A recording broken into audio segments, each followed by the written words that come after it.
The following video contains partial nudity, sexual themes and overtones, vulgar and adult language, disturbing imagery, and just about anything you can deem as inappropriate. It is highly unsuitable for anyone under the age of 18, and viewer discretion is advised for all ages. You have been warned. Hey there guys, it's ChaosMaelstrom time. I'm cutting in at a really awkward time, but there's a big cutscene starting us off, so I'm not going to be able to get into my intro right away. So yeah.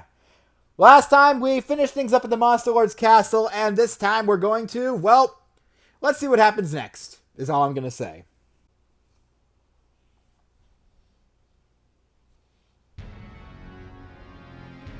After everything, it's down to just me. Promestein, alone in the laboratory, mumbles to herself. Lucia vanished. Laplace was destroyed along with the drain lab, and LaCroix is no more. That damn Lucia. Sending this to me, honest to a fault. But since you betrayed us, you're an enemy. A bunch of research reports were sent from Lucia. All the data she obtained while using Promestein's research laboratory. Included in the bundle of reports, a letter thanking Promestein for her assistance up until she betrayed her. The last records from the drain lab arrived too. In other words, the activity logs up until it exploded. Inside those logs, the destruction order was noted. But unlike her orders, there was a 5-minute delay added. An alteration of orders that should have been impossible, but is clearly shown right in the logs. Laplace, are these 5 minutes your answer? Were you able to find meaning in your existence? Communications with the biolabs was completely cut off. The entire facility is under the control of the Monster Lord's side. LaCroix, you yourself said it. You're just a corpse with no heart. She purposely went to where her younger sister was and showed off her hand, and then withdrew. No matter what strategy she was following, her actions were clearly illogical. LaCroix was obviously distracted by the lingering feelings for her younger sister. I've decided, LaCroix. You were not just a shell imbued with another's memories and emotions. You were just a researcher, frightened at losing control of your own sense of self. Since it was you, I'm sure you realized it in the end. That's why Shyram suffered so much and kept bouncing between madness and reason. Lucia, Laplace, LaCroix. I wish I could speak with all of you again, to discuss the answers you each came to. But now, she is alone, unable to find answers to her own questions.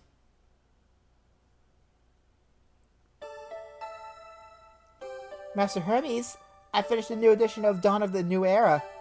I've also added notes in 560 places to writings and from Ilias about time.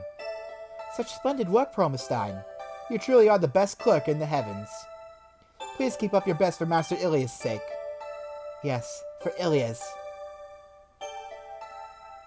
Her eyes remained focused on the candle burning on the side of the desk. Master Hermes, may I ask a question? How come that wax melts? What kind of phenomenon is occurring there? Again, Promestein, it's because it is influenced by the benevolent power of Ilias. It was created with a method bestowed upon us by Ilias. To attempt to unravel its mystery is a sin. Forgive my impudence. Weirdo. Her fellow angels overhearing this conversation start to mutter and ridicule her. Despite them being poor workers, despite their intelligence not matching hers, they still ridicule her. How can they be satisfied without knowing why things happen as they do? Because of Ilia's benevolent power isn't an acceptable answer to everything. She wants to know the truth herself. Ever since she was young, she has wanted to know the reason for everything.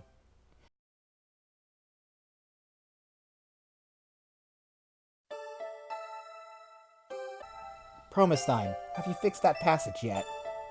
Please wait a moment, Master Hermes. I'll be finished in 5 minutes. Writing down stupid notes explaining a falsehood.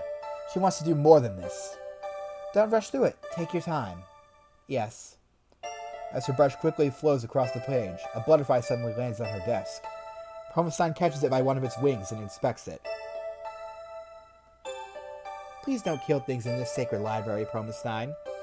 If it's disturbing you, please release it outside. How do butterflies fly through the air? It's because Ilias created them that way. All creatures were created by Ilias. Another meaningless explanation. Just like these books she works on, it's a complete waste of time. Is it just because it was made that way? Or is there something deeper to this? In the first place, did she even make all of these creatures? You stopped writing, Promestein. Forgive me, just some slight fatigue. Promestein releases the butterfly and resumes writing. How does a butterfly fly? Looks like she doesn't even know Ilia's power. Even if she does good work, she has no common sense. She hears laughter behind her, but it's just the prattling of fools who stop thinking. How can they be satisfied with that type of answer? She wants to know the reason herself. There is so much in this world that she doesn't know. There must be actual answers that exist outside of these scriptures.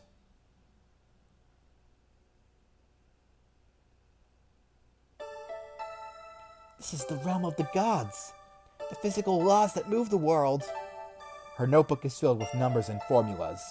After observing, thinking, and testing, they are her conclusions.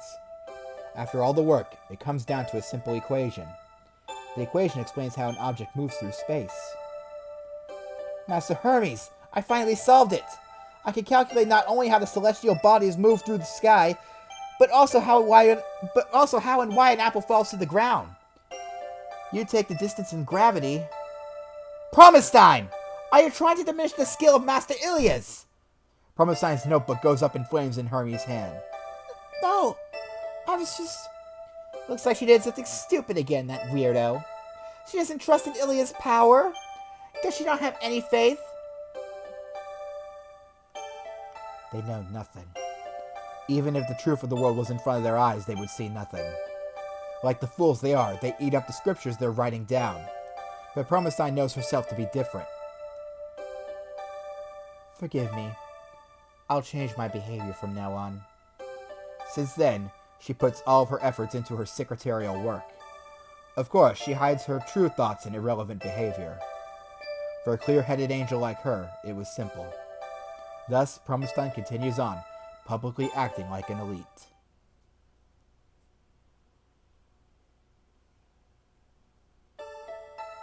Three years later, Promestein is on the surface world on some management work. She was assigned to a small village in the heart of a mountainous area. Her duty was to watch over them and ensure they were properly respecting the goddess. Of course, contact with the humans was strictly forbidden. Her role was to simply observe and report. As usual, she continues her boring observational work. She watches not only their speech, but their behavior too. The previous night, a lightning strike seemed to have caused a forest fire. It destroyed numerous trees and killed many wild animals, but the humans were unharmed. One lone boy ventures into the burned-out area in the mountain forest. He comes across a burned-up cow. The meat was cooked almost perfectly. The whole area is filled with an incredibly appetizing smell. Can I eat this? The young boy hasn't eaten anything in 2 days.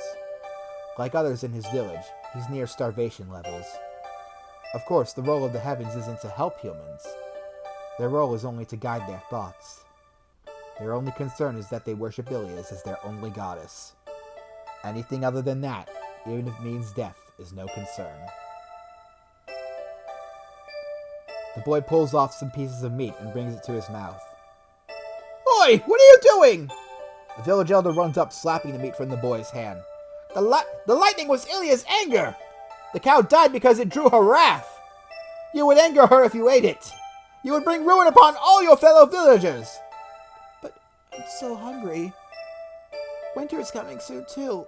They'll all die of hunger. Ah! You unbeliever! Due to your lack of faith, we're being afflicted by famine! The young boy is dragged away by the old man. The cooked meat sits pointlessly on the ground. The humans on the surface only eat food raw. Unable to store their food, they have extensive issues with nourishment and digestion. If that young boy had eaten the cooked meat, he might have noticed its usefulness. The nutrition efficiency is 1.8 times higher. The shelf life is 10 times higher too. They would be able to solve their food crisis and store more food for the winter. the winter, and every winter to come. But they're held back due to their religious indoctrination. Their enforced ignorance to anything unknown stunts their growth. How many are going to starve and die because of that? If only they had some knowledge. But it's the worst of taboos, however. Master Angel! Ooh, an angel! Promestein lands in the center of the village, holding a burning torch. Everyone, this is called fire. If you use this to cook your food.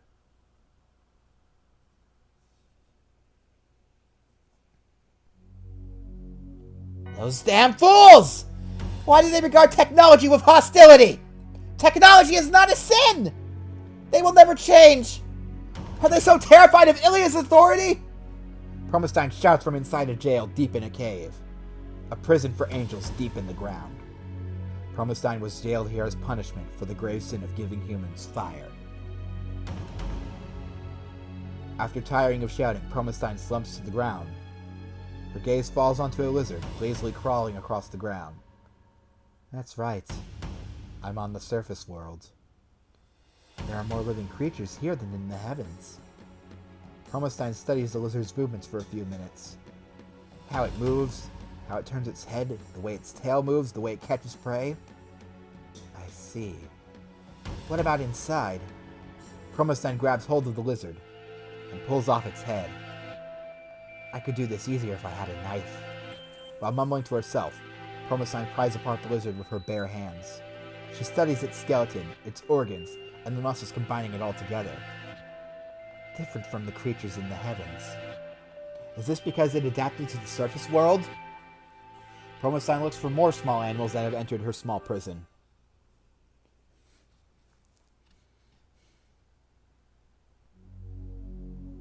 One year passes while she's in prison. I'm tired of dissections. Promestein tosses away the knife she created with alchemy. The bones of numerous small animals filled the corners of her small prison. After dissecting hundreds of animals, she's become very familiar with their structure. She won't learn anything more from continuing. I just can't think these creatures were created by a god. There's just too much waste in their bodily structures. They are clearly something more that developed over a long period of time. So Ilias didn't make them after all. She's believed that about the animals in the heavens.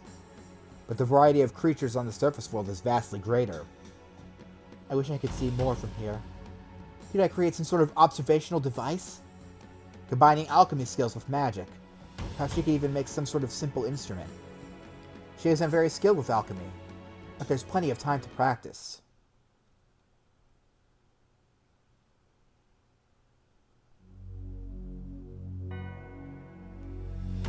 Since then, hundreds of years have passed. I thought I could explain it with the inverse square rule, but once you reach the speed of light or the quantum level, it doesn't seem to properly apply. I thought I had arrived at the truth of the laws that govern this universe before, but I was getting way ahead of myself. The laws for a prison are now covered in mathematical formulas. But why do things change when you get to the speed of light or the quantum level? And the laws of the universe different depending on the macro or micro level. No, that can't be. There has to be something that unifies the law between them. After arriving at an answer, all she gets is another question. Her endless goal just keeps getting pushed further back as soon as she thinks she's reached it. Even in physics, is she unable to arrive at the truth of how it all works? Even in genetics, I still haven't found the point where everything converges.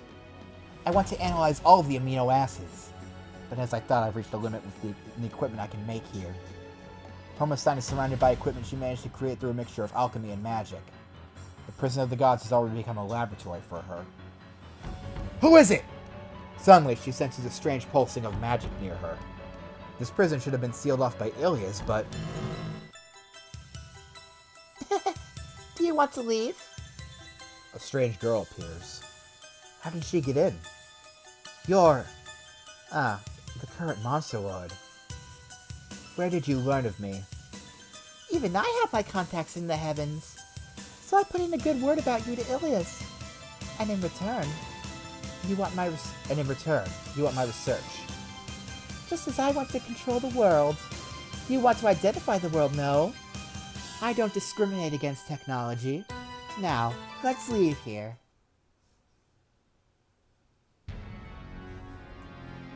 It's been a few hundred years more since I left that prison. So I'm still far from identifying everything in this world. I wonder if there's even an end to the search of the truth of everything. What do you think, Black Alice? I wouldn't know. But you haven't lost your will to search, have you? The same as my desire to subjugate the world. That's right. Whenever I think I've reached the end, I only realize I'm still far off. It's been the same ever since I first started. Eh? Eh? Why are those two talking on such good terms? Cupid watches the unexpected secret meeting from the shadows. Promestein and Black Alice were supposed to have a stormy relationship. Anyway, that's enough of that. What about the White Rabbit? Did you combine it with your body? Yes, of course. As an Alice, White Rabbit will lead me forward. The power is sleeping within this body. Then I'll perform a biopsy later. I can use the data to purify the regions and further increase the rate of conformity. It may be our trump card, but it needs more time to be completed. It's quite difficult to put together behind the angels' backs. By tomorrow? If I work all night, maybe. As long as they don't interfere. Everything comes together tomorrow. I must finish my own preparations. This sounds really bad. I need to report to Eden. As Cupid tries to sneak away. By the way, can I ask you to dispose of this nuisance, Black Alice? We don't need her anymore, after all. Of course. In the next moment, Black Alice vanishes. And reappears right in front of Cupid. What are you doing? I'm an angel. You can't hurt me. You look tasty.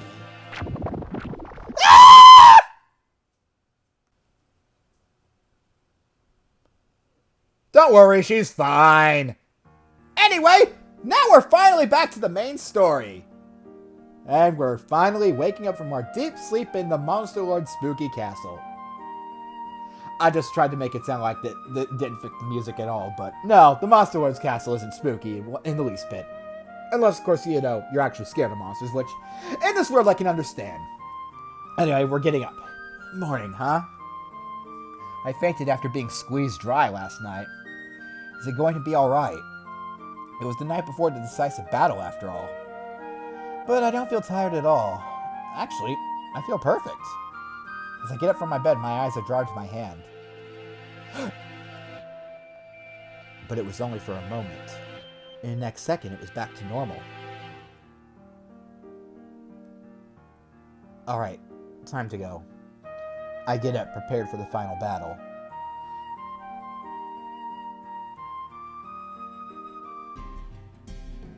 After eating breakfast in the dining room, I head to the main hall. The 4 Heavenly Knights and Alice are already here. The 4 of them already met and discussed in depth their strategy for today. Installing those discs in sync is the key to everything today. Alright, one last time. When I send the pulse of mental energy, each of you installs the disc. Switch it with the one that's already there, right? You've said it over and over already. Indeed, I'm tired of hearing this. Granberria, are you sure you're alright? I know you aren't good with handling equipment. There's no issue. Even a child could work this. Granberria, you're holding the disc upside down. There's an up and down side?! God, I love you, Granberria. Is she really going to be alright? Now then, Luca. You need to head to the Navel of the World on Galda. Once there, just hang tight and pray for success. Once you see the gate of heaven take physical form, storm into the heavens right away. But going crazy is a no-no. You need to do all the damage you can, but not lose sight of your overall goal. Once I get my original body back, I'll hurry over. Don't do anything rash until then. Yes, I understand. I won't do anything crazy.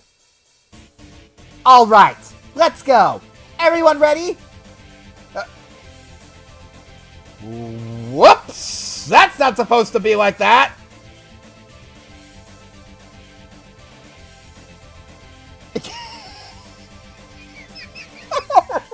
I can't take the scene seriously anymore. Granbaria's lost her shoulder. The pain from getting hit by Quadruple Giga was so great that her shoulder rotted off. I'm sorry, Granbaria. Okay. We're actually ready to go now. With that, the 4 Heavenly Knights each head to their assigned tower. Meanwhile, Alice is going to the sealing device, and I to the navel of the world. At last, the Armageddon that embroiled the world is coming to an end. Alright! Next time on Monster Girl Quest, we head to heaven for our final confrontation. I will see you guys next time! Laters!